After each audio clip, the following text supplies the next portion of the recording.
Kembali sama Aziza dengan nomor NPM 20423000. Di sini saya akan menjelaskan tentang elemen kurikulum 2013 dan kurikulum Merdeka pada standar proses dan standar penilaian. Di sini saya akan menjelaskan terlebih dahulu apa itu standar. Standar dalam kurikulum merupakan fondasi penting dalam membangun sistem pendidikan yang berkualitas. Standar berfungsi sebagai acuan dan pedoman bagi semua pihak yang terlibat dalam proses pendidikan, mulai dari penyusunan kurikulum, pelaksanaan pembelajaran, hingga penilaian hasil belajar. Standar dalam kurikulum menjamin bahwa pendidikan yang diberikan di Indonesia memiliki kualitas yang terukur dan dapat dipertanggungjawabkan. Standar dalam konteks kurikulum merujuk pada kriteria minimal yang harus dipenuhi dalam proses pendidikan untuk mencapai tujuan pendidikan nasional. Standar ini menetapkan batasan dan persyaratan yang jelas agar pendidikan yang diberikan memiliki kualitas yang terjamin. Standar dalam kurikulum bukan hanya sekadar aturan, melainkan pedoman yang fleksibel dan dapat diadaptasi sesuai dengan kebutuhan dan konteks masing-masing satuan pendidikan. Selanjutnya, tujuan utama standar. Standar dalam kurikulum memiliki beberapa tujuan penting, yaitu yang pertama, menjamin kualitas pendidikan. Standar menjamin bahwa pendidikan yang diberikan memiliki kualitas yang terukur dan dapat dipertanggungjawabkan. Yang kedua, mempermudah pengembangan kurikulum. Standar memberikan kerangka kerja yang jelas bagi para pengembang kurikulum dalam merumuskan kurikulum yang sesuai dengan kebutuhan dan konteks. Yang ketiga, meningkatkan efisiensi dan efektivitas pembelajaran. Standar membantu guru dalam merancang dan melaksanakan pembelajaran efektif dan efisien. Yang keempat, mempermudah penilaian hasil belajar. Standar membantu guru dalam melakukan penilaian hasil belajar yang objektif dan adil. Yang kelima, mempermudah pengawasan dan evaluasi. Standar memberikan dasar bagi pengawas dan evaluator dalam melakukan pengawasan dan evaluasi terhadap proses pendidikan. Selanjutnya, standar proses. Standar proses dalam kurikulum merupakan salah satu standar nasional pendidikan yang mengatur bagaimana proses pembelajaran dilakukan di satuan pendidikan. Standar ini berperan penting dalam menjamin kualitas pembelajaran yang efektif, efisien, dan berpusat pada peserta didik. Standar proses dalam kurikulum merujuk pada kriteria minimal yang harus dipenuhi dalam pelaksanaan pembelajaran untuk mencapai standar kompetensi lulusan atau SKL. Standar ini bukan hanya sekedar aturan, melainkan pedoman yang fleksibel dan dapat diadaptasi sesuai dengan kebutuhan dan konteks masing-masing satuan pendidikan. Tujuan utama standar proses. Tujuan utama standar proses dalam kurikulum adalah untuk 1. Memadu guru dalam merancang pembelajaran. Standar ini memberikan pedoman bagi guru dalam menyusun rencana pembelajaran yang terstruktur, terarah, dan sesuai dengan kebutuhan peserta didik. Yang kedua, memastikan proses pembelajaran yang efektif. Standar proses menekankan pada pendekatan pembelajaran yang aktif, kreatif, dan menyenangkan, sehingga dapat meningkatkan motivasi dan keterlibatan peserta didik dalam proses belajar. Yang ketiga, memfasilitasi pengembangan potensi peserta didik. Standar ini mendorong guru untuk menciptakan lingkungan belajar yang kondusif bagi peserta didik untuk mengembangkan potensi, bakat, dan minat secara optimal. Yang keempat, meningkatkan kualitas pembelajaran. Standar proses membantu dalam meningkatkan kualitas pembelajaran dengan memastikan bahwa proses pembelajaran yang dilakukan sesuai dengan standar yang telah ditetapkan. Yang kelima, mempermudah pengawasan dan evaluasi. Standar proses memberikan dasar bagi pengawasan dan evaluator dalam melakukan pengawasan dan evaluasi terhadap proses pembelajaran yang dilakukan di satuan pendidikan. Contoh penerapan standar proses pada kurikulum 2013 dan kurikulum Merdeka.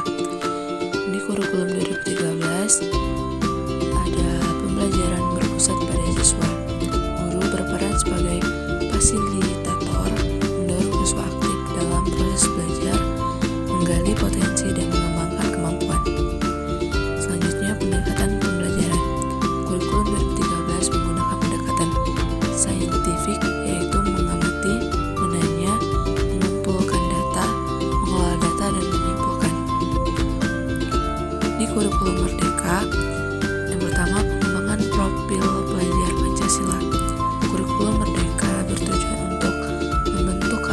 siswa yang berakhlak mulia, berwawasan global, dan siap menghadapi tantangan masa depan.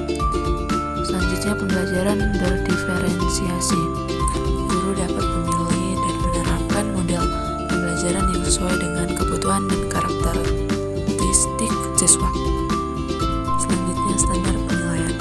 Standar penilaian dalam kurikulum merupakan salah satu standar nasional pendidikan yang mengatur tentang kriteria minimal dalam menilai hasil belajar peserta didik.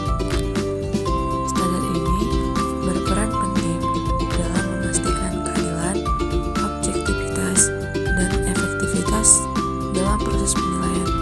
Standar penilaian dalam kurikulum merupakan salah satu standar nasional pendidikan yang mengatur tentang kriteria minimal dalam menilai hasil belajar peserta didik. Standar ini berperan penting dalam memastikan keadilan, objektivitas, dan efektivitas dalam proses penilaian. Tujuan utama standar penilaian: 1. Memastikan keadilan dalam penilaian. Standar ini membantu guru dalam melakukan penilaian yang adil dan tidak diskriminatif terhadap semua peserta didik. Yang kedua, meningkatkan objektivitas penilaian. Standar penilaian memberikan pedoman yang jelas tentang kriteria penilaian yang objektif dan terukur, sehingga hasil penilaian lebih dapat dipertanggungjawabkan. Yang ketiga, memperkuat efektivitas penilaian. Standar penilaian mendorong guru untuk melakukan penilaian yang efektif dalam memantau perkembangan belajar peserta didik dan memberikan umpan balik yang bermanfaat. Yang keempat, mempermudahkan pengawasan dan evaluasi. Standar penilaian memberikan dasar bagi pengawasan dan evaluator dalam melakukan pengawasan dan evaluasi terhadap proses penilaian yang dilakukan di satuan pendidikan. Yang kelima, meningkatkan kualitas pembelajaran.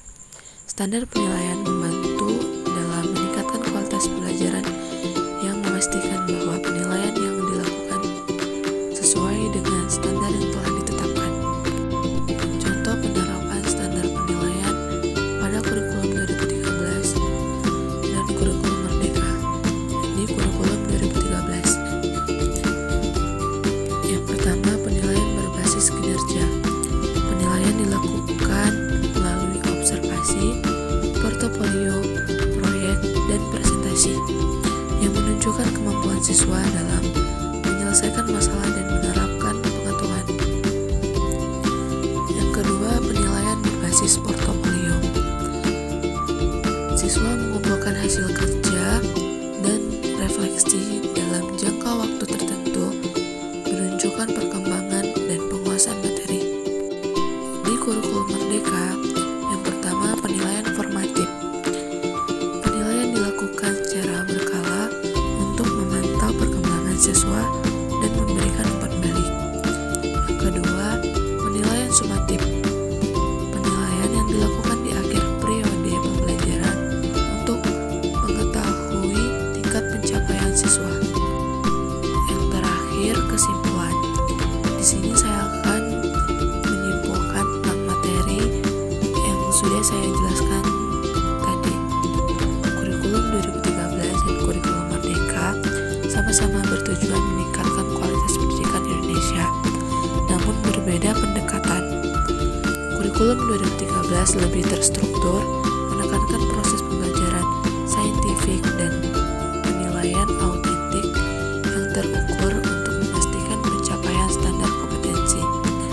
Kurikulum Merdeka lebih fleksibel, berpusat pada siswa dan pengembangan profil pelajar Pancasila dengan penilaian holistik dan berkelanjutan yang menekankan pengembangan potensi individu. Singkatnya, kurikulum 2013 menekankan standar dan struktur, sementara kurikulum Merdeka menekankan fleksibilitas dan personalisasi pembelajaran. Keberhasilan implementasi keduanya bergantung pada dukungan yang memadai dan komitmen semua pihak yang terlibat. Sekian penjelasan materi dari saya ucapkan terima kasih.